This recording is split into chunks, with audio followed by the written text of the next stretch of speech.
Welcome to X-Men Evolution, episode 46, Uprising of Cyclops is Waiting for Me, an X-Men animated recap podcast. I've gone ahead, changed the order of the script at the tail end of this series just to fuck with Raj. And I'm okay. And I'm Rod. I guess I'm in for a surprise here.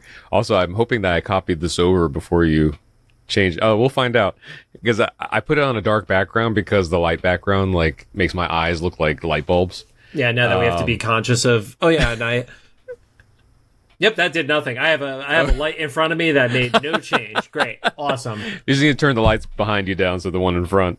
You know what's funny? Today I was at Alan Chicken Chow's like studio grand opening or whatever, and they had the photo booth. They have a lot of these events.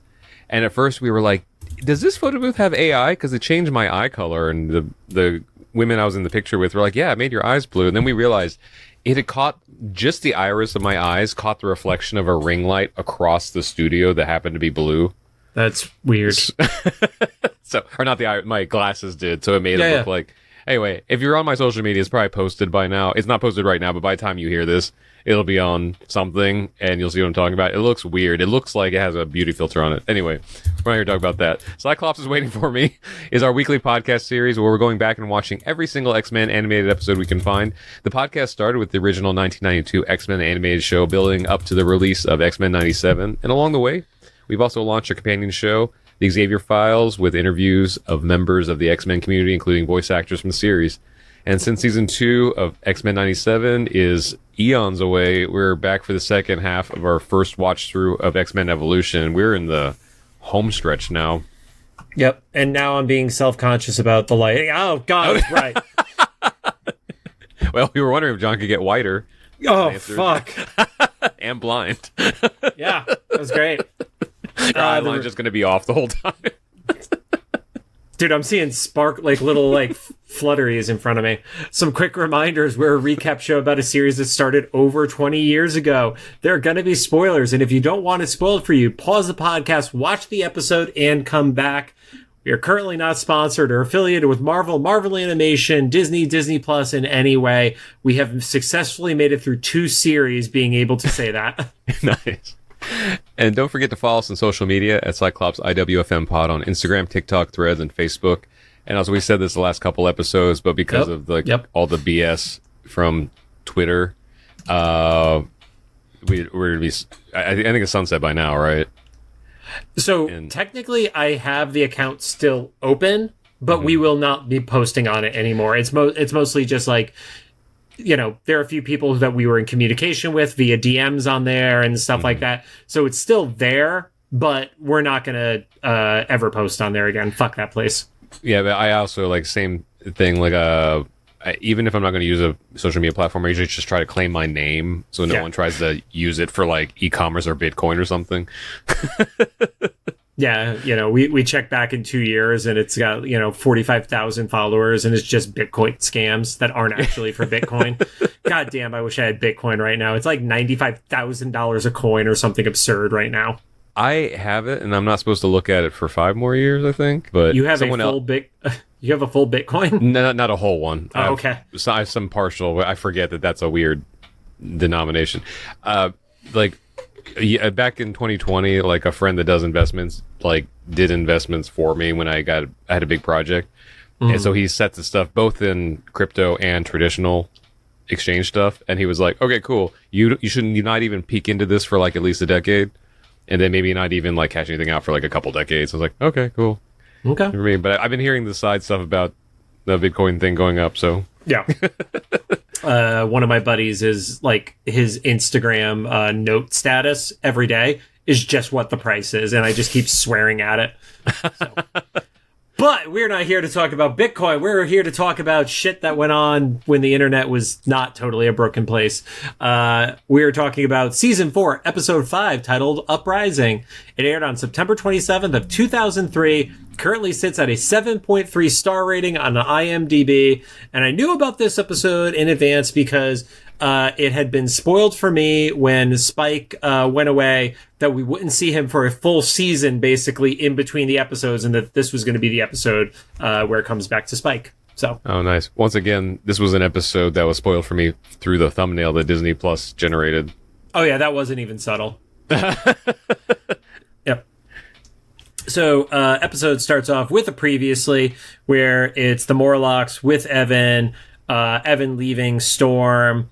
We get a reminder about Bolivar Trask and the Sentinels.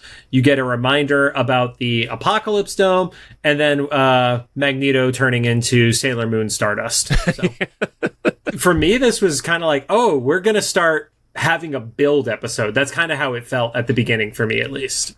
Mm-hmm. Like, it was like, this episode is going to have stakes tied to it, essentially. That's something I'm loving. The more, like, even though the high school stuff was fun, I don't begrudge that at all. Mm-hmm. I just really love the superhero stories. Yep. And this one specifically it feels more X-Men. And I think, we've spoken to Jake about the X-Men 97 series, and he made a good point. Like, X-Men are at their best or X-Men are inherently oppressed. Like, that's like one of like their kind of canon things. And so, mm-hmm. What I think people like me felt was like a little bit missing from the earlier seasons of this particular series was that wasn't there because they were, specifically hiding it. Mm-hmm. And like finally, we'll talk about in this episode, it's like, this is X-Men. This is hardcore X-Men, yeah. So episode kicks off, which I realize I say that a lot because I do the whole thing of, you're never going to get better at podcasting if you don't listen to your shit, which is okay. One of my favorite things that came from that panel at LA Comic-Con. But I say that all the time. So they are talking about the dome on TV and that another one has popped up in the Senshi province of China. And is like, oh, shit, what's going on that there's multiple locations spawning across the world for this thing? Mm-hmm. So I love, even though it's not a apocalypse-centric episode by any means, I just kind of love the whole, like, using him as a plot device to get across the local tensions that start popping up throughout this thing. And also, they're finally fucking, like, addressing all the stuff. Like, not just this, but, like, we'll talk about more of it, like, other things that were like, what happened to that thing? Mm-hmm. That was, like, a major event. Yeah. We see a mutant kid sitting in front of the screen. Did you have like an inkling as to it being morph that, or not morph, Jesus, to being leech that early in the episode? No. But when it got revealed, I was like, oh, that makes so much sense. Yeah. I have to admit, even when the powers happen, I didn't quite grasp it. I don't think I've ever seen it portrayed that way either. Mm-hmm. But yeah, it makes sense on hindsight because they kept calling him Dorian. Right, of course. And I don't know if that's a comic book name. It is not. Okay. So, in the comic, Leech does not have a non-mutant alias name. He was abandoned as a child. So, in the live-action movies, which Rod, major fan of, it's James/Jimmy is his name there. And then here it is Dorian. And I think that was also like part of that, like, oh, let's give you a reveal moment later. Because if you heard the name early on and like you heard like, Dorian Leech or something like that, it wouldn't have had the reveal we get later in the episode. Yeah. So, and, the mom is basically being like, oh, I don't want you watching that. When you do watch it, it upsets you. And then you start to see, like, people on TV. I referred to him literally as the MAGA miner because it was a dude who, like, it's wild how, maybe it's just because of our age. Like, when we were 20, we weren't realizing some of the stuff that was in media, and it probably reflected the stuff from 20 years prior. But it's like, oh, this is so timely to how people are reacting and putting blame on stuff in the modern era. So, yeah, I kind of now wish that I had seen this when it came out because I don't know. I don't know if I would recognize it or not. I definitely recognized it in the X-Men 92 series, and that was part of the draw for me, especially me and my brother, because we were only two Korean kids in Greentown, Indiana. Yep. This one, yeah, I don't know. Like it is both encouraging because it seems progressive, but kind of discouraging that it's the same shit. Not much has changed. It's just like it.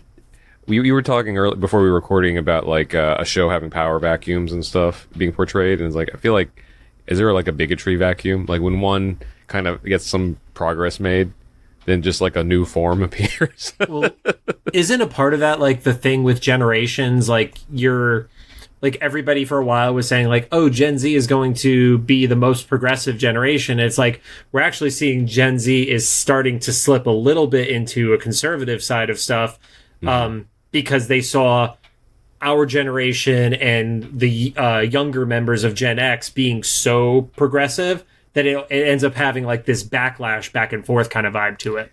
I kind of believe that it's like a pendulum swing or whatever. But hey guys, the system doesn't work for anybody. We have to change it. yeah, maybe tax the billionaires before we worry about anybody else. A diner worker ends up throwing a bag of food into the dumpster, and the person who I referred to as not Leech because I couldn't remember his name. Oh yeah, see, I thought that was going to be Leech just because we saw like a beanie. And like his skin. Just general design, he looks like an older version of Leech. Lucid. Yes. Yep. I have that written somewhere else because they say his name later. And then we see a little bit of Lucid's powers where he's actually able to pick a lock by seeing through it. So he's actually like seeing the gears and where it clicks and stuff like that. I kind of dig seeing the explanation of how powers work for the person using the power. So yeah. It's also power that I don't think, man, it's so fitting for like Morlocks, right? Because like Superman, would use something like that to like see through buildings and stuff, but these guys are just trying to survive. So that's where like the application of their powers go through. You wonder if they had like Xavier's privilege, where that power could go. Yep. Well, I mean, you do see even in the comics and stuff like that, the passable mutants, the ones who look like humans, like the Emma Frosts of the world, and like her brother being a problem. Like there are those rich nuisances that exist in comics, and we know obviously Emma has moved over to the good side, but remember she started as a white queen in the Hellfire Club, so she wasn't always on the side of angels. So yeah. Car pulls up, sees him. They have a car chase through the alleys, and I don't know if you clocked this. They're the widest alleys in between buildings I have ever seen, that this car is like zipping back and forth, and it's like not even close. It's not like they're like, oh, I'm just sneaking through. It's like that is as wide as like a regular suburban street, essentially. Yeah, like a 2-lane. Yeah. He gets to a manhole cover. They basically almost run him over. And then we get the reveal that these flying spikes come in, which I think we probably assumed that was going to be the case. But the fact that they were on fire, I was like, what the fuck is going on with Spyke? I almost rewound to see if I missed something, but then he had spikes come out of his arm that were already like heated up. I was like, oh no, okay, so this is one of those, like, it was like the end of season 1 with like the super powered mutations or something. Yeah. Only naturally, I guess.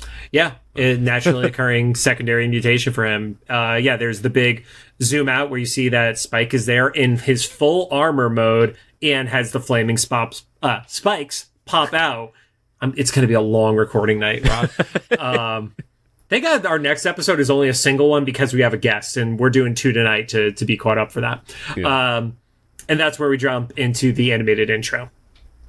Coming back, there is it's a fight. It's got a lot of cool scenes in it. I suggest watching it. Us talking about it's not going to do it justice. They put a lot of fight choreo into this episode, though, I felt like. Yeah, I have a lot of notes. They're like, oh, big fight.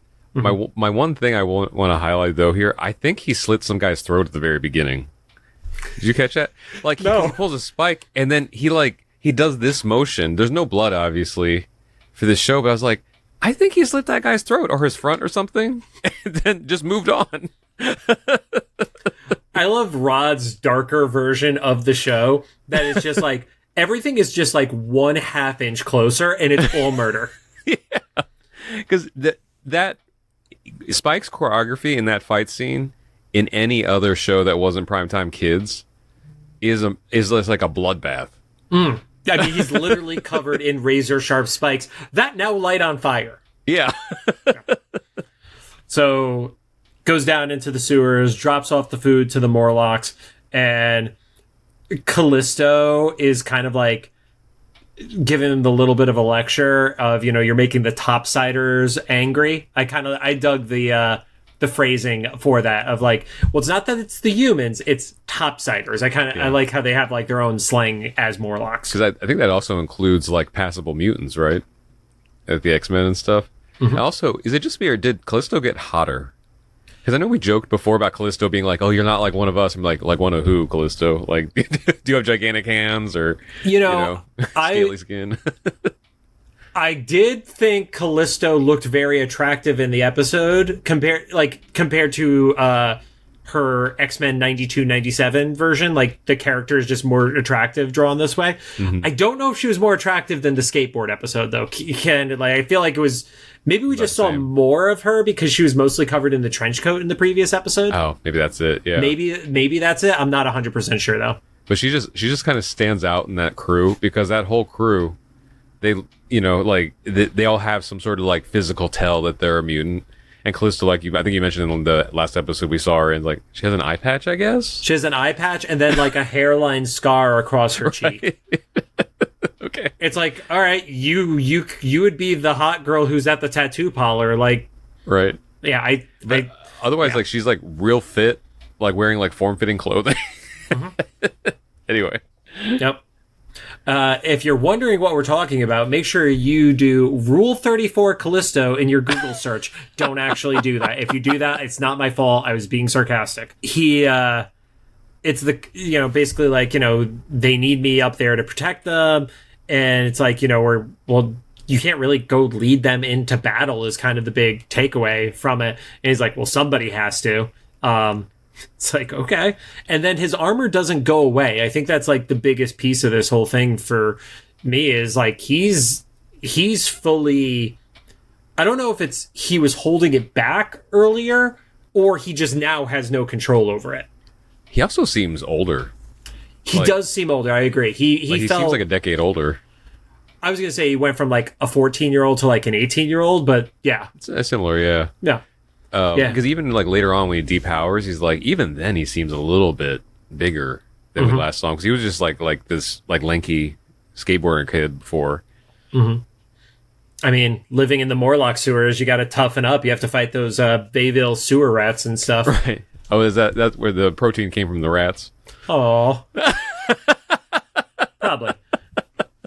Over at the mansion, Beast is assessing the dome, and I love that it's like, it's not really a dome. It's actually a full sphere. And then later in the episode, they refer to it as a dome again. I was going to say, that was the only thing that like irked me. I'm not usually like a grammar police kind of person. You're not an actually guy? Yeah, but it does kind of drive me crazy, like that the person that corrected someone else continues to call it the thing they said it wasn't. It's like, okay, Beast. Yep. But yeah, the whole point is like they can't dig underneath because it goes all the way around the bottom too, which I want to know what does the basement of a pyramid look like?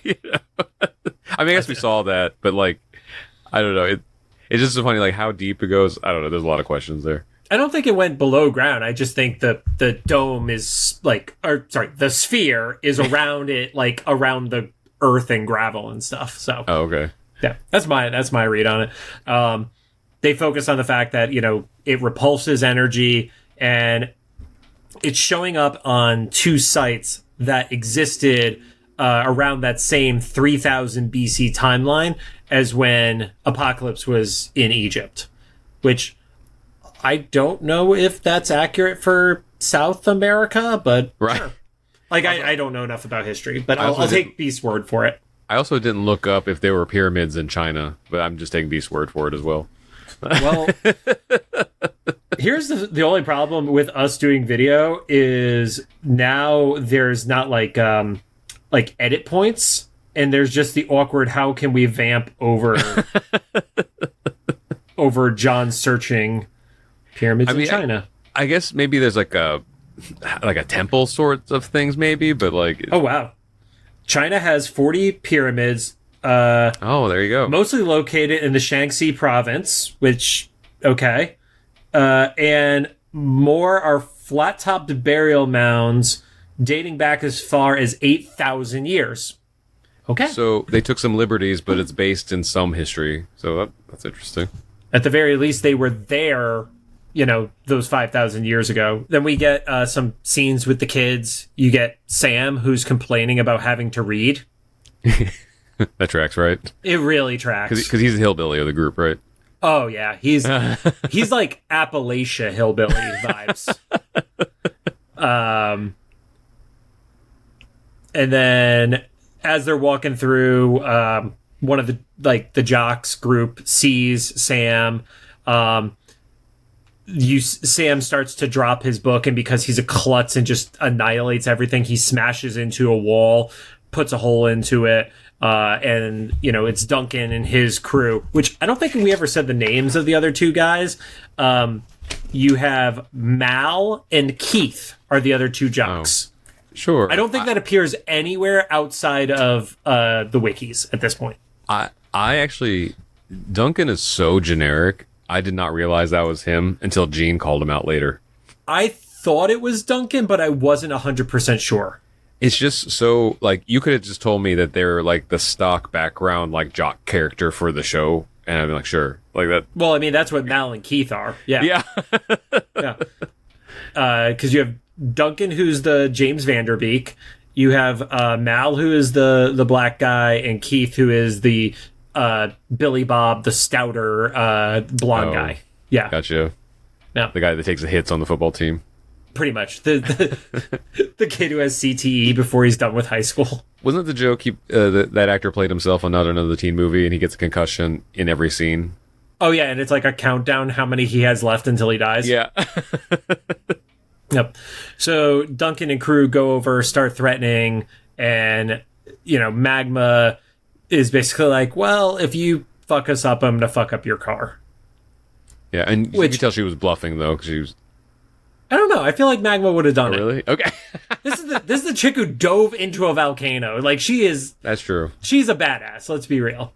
It just kind of felt like she was teasing and she was calling her bluff on him, and just knew that he was he would like cherish that car a lot more. But yeah, well, it's funny because it's like, well, it's not a matter of like, you could destroy their car. It's like if they start killing your friend, you can kill them easier. Right. Yeah. But I guess you can't have an X-Men actually like threaten a person, at least, a full member of the team kind of scenario. Yeah. That's why Wolverine wasn't in this scene. It's true. Because he does that in the next episode. Right. Flaming spikes go through, hit the car. Spyke is like, fuck off. I'll take care of this. And just destroys their car. He's like, yeah, let people know that mutants are off limits here. And then the car explodes and Duncan calls the cops. Oh, yeah. Spyke flicks up his cell phone to him, which is like... He's like, go for it. They were super timely with that because what did we say this was, 2003? Yeah. So like, yeah, that was like right when like the cell phone started, like the cell phone boom was kind of like happening. So it's believable that like some of the kids at school would have at least a track phone on them.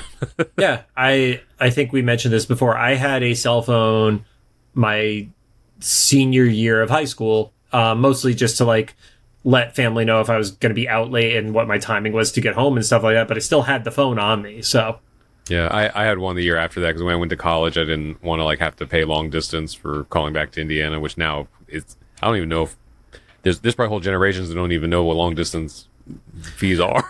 I'll tell you, calling Australia costs about $1 a minute right now if you don't have a long distance plan on your phone. Oh no. Thankfully, it was only an 11-minute call.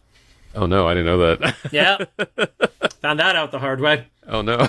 Yep. Thanks, AT&T. Storm is entering the Cerebro room. Wolverine and Xavier are there talking with Sam and Amara, and they're obviously looking for Spyke. They note the fact that his powers have continued to develop. It's not the same as what it was.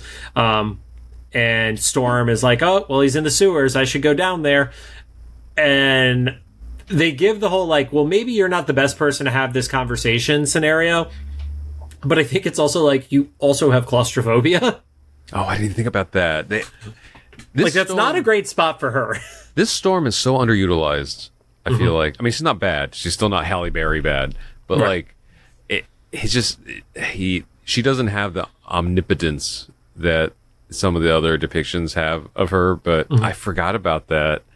It's also interesting how like we almost got the Storm Morlocks story again with that, you know. It's like they were teasing at it. Yeah. Well, that is based in the comic too. Like it's like, you know, Storm and Callisto have this ongoing rivalry and such. And I think even in this version, it's like there's even more reason for her to have it, because it's like, well, you kind of influenced my nephew. Right. Xavier pushes back and Storm is like, no, I should have gone sooner. And my comment was, yes, you should have gone for him sooner. I do appreciate, that's another thing I like about this episode, is a more like realistic conversation, because like, yeah, you should have gone sooner, because Cerebro could have tracked him at any point at this time, especially if he's always powered up. Yeah. And they seem to put into the story that Cerebro can detect mutants when their powers are active. Yeah. But then like Wolverine's reaction too when he gets recruited, he's like, listen, I don't know if I'm the best person either if you want someone level-headed. Yeah, and Xavier's like, but you're going to have the most impact. And it's like, I might agree with him on some of this stuff. Right. And kill some people along the way. Beast interrupts telekinetically, talking to Charles, and you see that the Chinese government has decided to clear the entire province out because they're going to launch like explosives at the dome / sphere. The one that like shoots the energy back out into the surroundings. And I love that, you know, Beast is listening in on the headphones, and it gives the impression that he can at least understand Mandarin, because he's able to understand like the live report of what is coming through. Like that wasn't, oh, it got interpreted by an American. It's like, no, he's like listening to the real time, like shit hitting the fan. And it's like, yep, everything is leveled for Miles except for the sphere itself. Yeah. Like we were saying earlier, like it's not even really a B plot as much because they don't resolve it at all, but at least they address it. It feels a little bit more like comic book storytelling, especially like if this literally jumps to a scene that could have happened in literally any episode, where it was Fury pulling Trask out and being like, you know, we need to release you, and we need you to boot up this program again because of the dome threat. And it just has like me screaming at the screen because he said dome. Oh, well, not just that. Oh, I didn't even think about that. But just like, it's like, you can't get Trask, but also like, they were like, firepower didn't work. Let's get bigger firepower. Let's get robots. Robots with firepower. That has never done us wrong, right? In the past, in any iteration. No. Never. I'm waiting for the Lego when I build it to try to murder me in my sleep like it's Toy Story. There you go. It's like a Chucky. It's just a Sentinel. Logan is in the sewers. I don't think I've ever actually known Callisto's power, but you have a moment with Callisto and Caliban where it's like, yeah, I sense him too. I didn't know she had tracking powers. I literally realized I know nothing about this character. What did I think that she had in the original X-Men? Aside from being hot. Yeah. Well, I think it was like power sensing or something. Like she could tell someone's a mutant. But yeah, it was kind of vague. It wasn't like explained too much, but it was like, oh, you're a mutant or something. But I don't know. Yeah. And we get Caliban, of course, made sense because we know he's a tracker. That's always been a part of his character and such. And then they tell Facade to go find him, and Facade jumps through the walls. That's such a cool power. Yeah. And, it really is. I hope that that's his real name. And then it just, you know, that comic book logic, you know, kind of like later when they're like, oh, Mrs. Leach. I'm like, oh, how serendipitous of you. That name. I mean, Tommy's real name is Tommy, so right. Evan arrives. There's like a quick moment between Wolverine and Facade where he's basically like, you probably don't want to be here. And then Evan's like, I kind of expected my aunt to be there. And it's like, yes, I expected your aunt to be there too. Everybody in this episode is just criticizing the writing of the previous seasons. It's literally just people like you who are upset about how Storm is treated. Right. Wolverine mentions that Evan's actions have Charles concerned. And Evan's like, am I wrong? Like, tell me I'm wrong. He's like, Literally, I'm giving you this option right now. And Wolverine's response is, no, if I was in your shoes, I'd probably do the same thing. Yeah. Well, you say, like, at your age. But at your age and, like, in your position. It was like like two things like that, yeah. Because Wolverine probably was in that position, given how long he's been alive. Mm-hmm. But I do like that he was like, now I'm part of a bigger picture. Like, you kind of zoom out. That's the frustration of getting older. Is like even now there's like little, like, not stuff this big, but like I'm like, oh, I want to take a stand on that. But then it's like, is this going to do more damage to the bigger picture than like my isolated incident or something? It's like, this sucks. I don't want things to be connected. Mm-hmm. Yeah. And Spike's response, which is valid, is like, they need rights. They need a guardian. They should be able to go and buy groceries. And then, of course, immediately the writing says, okay, then we're going to show him walking into a grocery store fully armored up. And, of course, that has an effect on Dorian, because Dorian sees it, but he also has this whole, like, oh, shit's about to go down. Like, he has a vibe that bad stuff is going to happen. Yes, the headaches he keeps getting in this episode. Yeah, right? And I don't remember that ever being a part of the Leech character, so that may just be specific to the evolution version of him. So by the end, I kind of... Well, I guess I don't know if we ever see Leech again after this, but like I kind of take it as his headaches were just him like holding back his ability or something, maybe because his mom kept pressing like, you're not a mutant, you're just sick. Yeah. But like, is that worse if you've been sick since however long this physical manifestation's been like this, like either from birth or the last couple of years? And it's also literally transformed his skin color. So right. I feel like if you think he's sick, should probably go to a doctor. Yeah. Because if your child is actually turning green, you should take them to a doctor. This is not a holistic medicine scenario. So the shopkeeper refuses to take service, basically saying he's exerting his rights. Evan knocks the food over and is like, all right, fuck it, I'm out. And some Karen in the grocery store is like, yeah, take the kid with you. She literally is like, here, abduct this child. Yeah. That was kind of good writing, because it was like that showing of everyone just needed half a reason, and the kid by himself wasn't enough to make a scene.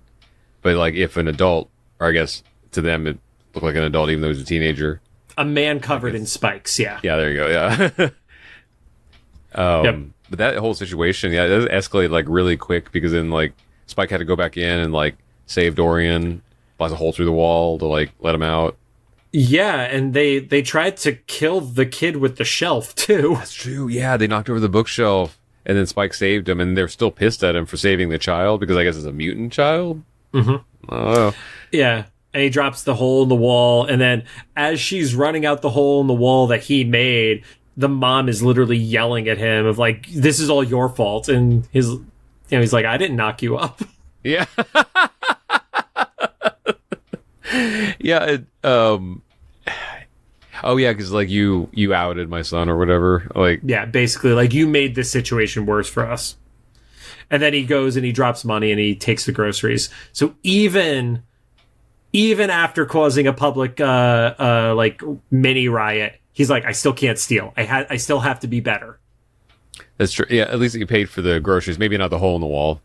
I kind of wish. I guess I was going to say I wish he'd done that initially, because that would have been more of a stance. But also, we wouldn't have had that whole scene. So, like, I get it. And then we see 22 News, and there's like some mechanic who is saying, that this is some big plan from the mutants. It very much gave me like Red Scare, like the communist like scare vibes going on with like the language that was being used and stuff like that. I mean, there's a version of this in every era, right? Because there was like the 80s Satanic Panic. Obviously, there's some contemporary things now that we don't have to get into.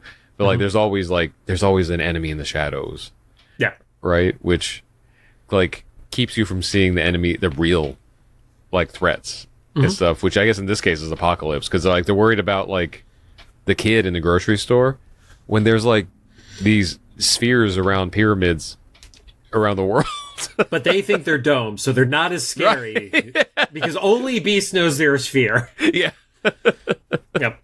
And that's, you start to see a mob at the Institute, and a mob at the Brotherhood house too. So I even though the Brotherhood plays no real part in the episode, I do love that they're just like, it's getting bigger. Like that's the whole vibe of this episode is shit is getting bigger, which of course the title of the episode makes a ton of sense. It's Uprising, and it's not just uprising of the Morlocks to fight back. It's like tensions are rising in this thing too. Into the not defending the humans, but like in their perspective, they're preparing to defend themselves, right, from what they perceive as like an intentional incoming threat.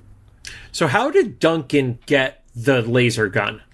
I don't know what that, like that's my note. I didn't know what that was. If that was supposed to be like the collar weapon, similar thing from like 97. It was like a space weapon. It was beyond what the average teenager should have access to when stealing it from their parents. Is that a fair way to say that? Yeah. So like I'm almost kind of expecting, although we only have a few episodes left, so they probably won't get back to this, but like revealing like maybe like Trask or somebody like drop them into their possession, you know? Yeah, because we don't have like a Friends of Humanity here because mutants are so new. But it's like, was there something with Trask's group, which I forgot what the name of it was, that they basically started dropping shit to people like in the background or something like that? Yeah, I don't know. That was just like out of nowhere with no explanation for the rest of the episode. That was actually the only part of the episode I didn't like, is just the fact that it was like seniors in high school had like heavy artillery. That like not just heavy artillery, like sci-fi heavy artillery. I guess that was there. Maybe there was a standards and practices like thing in there, like they can't be like realistic weapons, but then it just makes the story like kind of funnier because like where did that like Darkwing Duck gun come from? Like, so multiple cars are driving through. They're specifically shooting at manhole covers, which, to their credit, they're total douchebags, but they have pretty good aim with the manhole covers, and they're dropping homemade bombs down these sewer grates and stuff, like that are also not missing with many of them. So and they're also pretty sci-fi. Like the one that lands next to Spyke is like, is that like, it looked like a Beats pill or something. Dorian is in the window, and his mom is like, "No, you can't be there." Somebody might see you, and he was like, "I thought you said I wasn't a mutant." Yeah. And she still keeps dismissing that he's a mutant. It's like, you can't be near the window because people will think you're a mutant. Yeah, and then she points out tensions are rising. So, like, we just can't, how is he supposed to be, what, like 9 or 10 or something? Maybe? Yeah, I'd say 8 to 9 at most. Gotcha. Yeah, so I mean, we've seen that with Leech in pretty much any iteration, is like, he is a young version of Leech. Like, he is not the puberty group like that, hits it at 13 or something like that. Like, this kid had his gene activate way younger. So yeah, or I guess it might have been like Mystique or Nightcrawler. He was just like born, at least in his physical manifestation or something. Spyke almost gets bombed, and he's fucking pissed. He pulls the whole action movie thing where he like dives. Yeah, he's able to get up there. He takes out one car. He ends up getting like chased by multiple cars, and there's like the TV helicopter that's like capturing all of it. And Duncan sees it, shouts at the TV, and like the power goes out, and then, or the power like fluctuates, and then he just like walks out because his mom doesn't think she needs to be in the room with him at this point. Dorian yells. And the power. Dorian, sorry, not Duncan. Sorry, Dorian. Yes, sorry. Yeah, flickers and that could. I wasn't thinking Leech yet anyway, but that threw me further off the scent. Because it was like basically like he had an EMP style power. Yeah, I was like, what is this kid? I thought maybe he was another telepath or something. Yeah, because it doesn't give energy and power disruption as much as it did like electrical vibes or like telekinetic or something like that. Yeah. Yep. I could hear that. Yeah, that was a loud one. Thrills of living on a 4-lane road in Los Angeles. Right. Was it 2 Thanksgivings ago I almost got hit by a car out there? You didn't almost get hit by a car. You almost got hit by a piece of a car. Oh, yeah, by shrapnel from 2 cars hitting each other. Yeah. On Thanksgiving Day. On Thanksgiving Day. The Velocity pops up, and they're on their way to help Spyke. They're fighting. Spyke is in a house, ends up like taking out a few of these kids. They end up outside, and that's when the Morlocks show up to help.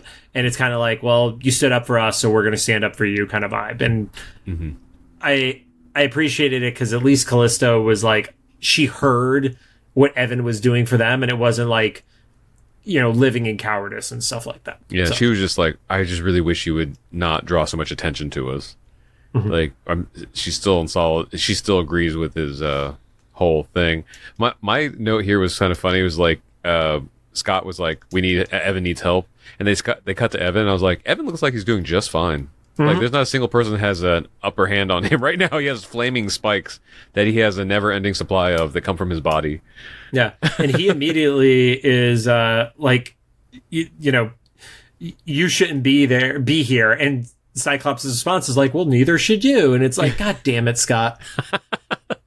He's becoming the one. This is his origin story, we know. They basically are able to shut down all these kids with guns, which is still weird to me.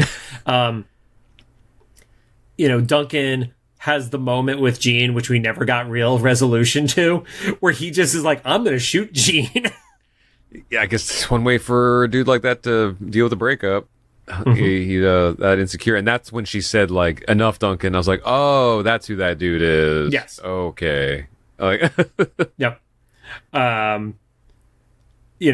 There's police that arrive, or police copters arriving. They're telling people to put the guns down, and then there's a chance for Duncan, where he's like about to shoot Spyke, and Dorian walks in front of it, and Spyke is able to get around and take the hit. I was like, oh, they're gonna just shoot a kid. They're just gonna go for it in the show. That was a genuinely like kind of like tense moment, because I was just like, Dorian wasn't walking. It didn't look like he was walking in to protect Evan or try to protect Evan. It's just like he was just like, dude, what? Where am I right now? Yeah, just completely oblivious to shit. Yeah, but then Spyke is like, what are you doing here? And blocks him. And then that's when Dorian, like, he EMPs, I guess? Is that the best way to put it? He EMPs the power of all of Bayville, like, within, like, so many blocks. And also, everybody's power goes away. Like, Jean drops to the ground. Cyclops is able to, like, open his eyes. I liked how... because Spyke lost his like physical power, and Scott, you could see his eyes. We just kind of gloss over the fact that Jean had fallen from about 20 feet in the air and would have a broken neck, or at least like broke her like tailbone or something like that. No, they realize that everybody's energy is suppressed. Spyke apologizes. What were my notes at the end of this thing? Oh, the mom is pissed. That's what it says. Oh, because that's when she was like, "You made this worse for my son." For like outing him. It's like, yeah, but he also has like scales and green skin. Yeah. And then you get like, they start walking away. The power starts returning to the other spots. You get kind of like the nod between Spyke and Dorian. Like, even though the mother obviously hates it, at least Dorian feels like he's not alone anymore. And he knows who he is now, because like you get the sense through the whole episode that he's kind of like suspicious, but he's just listening to his mom because he obviously loves her, and she says like, "No, you're not a mutant." And he's like, "Okay." Is it like kind of the opposite of Munchausen syndrome? Because normally it's like you make the kid think they're. Well, actually, she said he was sick and not a mutant. So yeah, kind of. It's a weird like, sci-fi version of it. Yeah, we see the cops arrest Dorian, or not Dorian, Duncan. Jeez, I did like. Wrong? I did like that though, that they didn't mix up anything, because when they showed the not copter, like me in my notes, yeah. Right. Well, when they showed the copter like getting all the footage, I'm like, if they twist this into like the X-Men have caused trouble, when it's like clearly these guys in cars like shooting at children and stuff. But no, they arrested Duncan and his crew. The Morlocks just let the Morlocks go back into the sewer, which they should have been able to. I just think it's amazing that the cops see that and like they're like, it's just better if we let everything go back to equilibrium, and then the X-Men just kind of like leave. I also think there's probably like that little bit like in the back of their head of, if they're Professor Xavier's kids, we know they're not going to fight us because Xavier has made them not fight us in the past. So we can arrest them if we want to. The sewer kids we're scared of. It's like, especially because the for them, they were like, they don't know the context of like why power went out and everything, you know? Mm-hmm. Yeah. You get a moment between Evan and Storm, and she wants him to come back, and he's, I can't, I gotta stick with them. They need somebody to lead them. And then Storm is like, well, I'm proud of you. And it's like, you could still be proud, but figure out a way to get these people out of a sewer. Right. With your massive wealth. Like, that's still always the biggest issue with the Morlocks for me, is they're like, we want to help them. We're not going to get them out of a sewer. Yeah, which, thankfully, Magneto actually called out in the 97 series. Yep. And that's where the episode starts to wrap up, and we get the full confirmation, finally, in the last lines, where Xavier refers to Dorian's mother as Mrs. Leach. Once again, like, okay, sure, that's your name. And you just so happen to have a child that his power leeches other people's powers. Like, I mean, dude, just remember, like, comic book naming conventions in the 60s and 70s were way, way worse. Like, how obvious certain names were. So, Mrs. Leach, I'm okay with it by comparison to some of that other shit. So, but yeah, it ends with Xavier having the, come talk to us when he's ready. Mm-hmm. So, which will be never. Which is more of when will you be ready than when will he be ready. Yeah, because the kid's clearly ready, right? The kid's like, I'll go now. She sucks. She's lied to me for my whole life. I've literally run away from her once tonight. Right. I had a better time fighting with the X-Men than watching TV with my mother. Yeah. But that's how the episode wraps up. And aside from how awful my notes were on today's episode, I really dug the vibe of this because it felt like a build. Yeah. And even though, to be fair, the next episode is a little bit of a diversion of that build, I still really dug the whole, like, let's talk about the Brotherhood, let's talk about Trask, let's talk about Fury, let's talk about the two spheres that are popping up.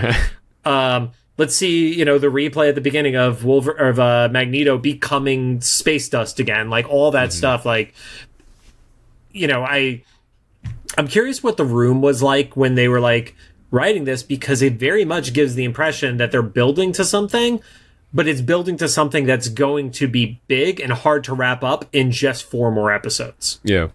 Which I'm going to guess that's part of what we've heard from friends being the disappointment of the show not continuing. Well, I don't know if you've looked at our planning document, but for Wolverine and the X-Men, the first episode or the first 3 episodes is a 3-parter. So it's like, yeah. Okay. And then the finale of the season is a 3-parter as well. Oh, nice. Okay, so that's similar to like the 97 thing, right? Where there was like multiple parts. Yeah. I already said at the beginning, like, this, I like episodes like this where it's like more superhero. Actually, this was just superhero. I don't think there was even an inkling that if you just showed this episode to somebody, they probably wouldn't know anybody was a high school student. Aside from Sam complaining about reading. Yeah, and even that. Yeah. He wasn't like explicitly like shouted out as like an X-Man. So for all they know, that could just been like something happening in the city. But like Scott, Jean, even Duncan, even though he had like the Letterman jacket and stuff, he's like, that's gonna be bullies from high school or whatever, But otherwise, this dude peaked 6 years ago. I mentioned earlier I was at Alan Chicken Show's like studio opening today. Alan has, it's hard to explain. He has this like series, right? That's like ongoing like show. It's a show. Mm-hmm.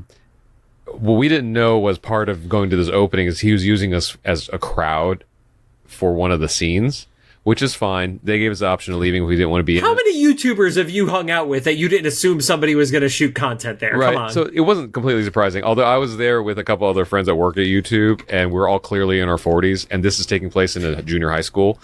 And I was like, I kind of want to stay just so that the show has to explain why there's a group of 40-year-olds in the middle of this high school classroom concert. And it's called Saved by the Bell rules. That's right. Well, at least they were like in their like late 20s, 30s, like It's like I'm in my early 40s, man, and there's some folks there like even older than me, but I forget why I brought that up. It had something to do with like this. It's because I interrupt your stories. That's why. Yeah. No, but they were and listening back on this, I'll figure out what the connection is. But listeners at home make that connection. There was a loose thread there. So when Rod figures this out, I'll just pop in here with editing Rod. Be like, it'll freeze like a VHS and be like, hey, this is what I meant about this. Hey, editing Rod here. Okay, I figured it out. We were talking about Duncan peaking in high school, and I thought it was funny because earlier that day, in my head canon, I was playing an extra in a high school scene as a guy who clearly peaked in high school and was still there because he was 42 in a high school scene. On hindsight, it's not that funny, but I promise I'd insert it here, so here we are. Anyway, back to the actual podcast. Rod's story ends here. And time in. There we go. That's your break to put that in the edit, Rod. Or cut out all of it together. We'll see. No, leave it. This shit show of a show. Like, why bother cutting it? Yeah, that's the episode. Next episode we are getting to next week is called Cajun Spice, which is a Gambit episode, if you hadn't guessed. I would argue just as much of a Rogue episode, but also fitting. Well, yes. Yes. Thank you guys for joining us. If you have any thoughts, make sure you drop them into the comments for either the YouTube upload or the official Instagram post about this episode. And if you like what you heard, we'd appreciate a rating on the podcast app of your choosing. You can find us on Apple Podcasts, iHeartRadio, Amazon Music, Spotify, YouTube Podcasts, and RIP Castbox. It's still there, but now we lost our one listener. Join Castbox out of pity? For them or for us? For us. Okay. We can eat all the pity we can get.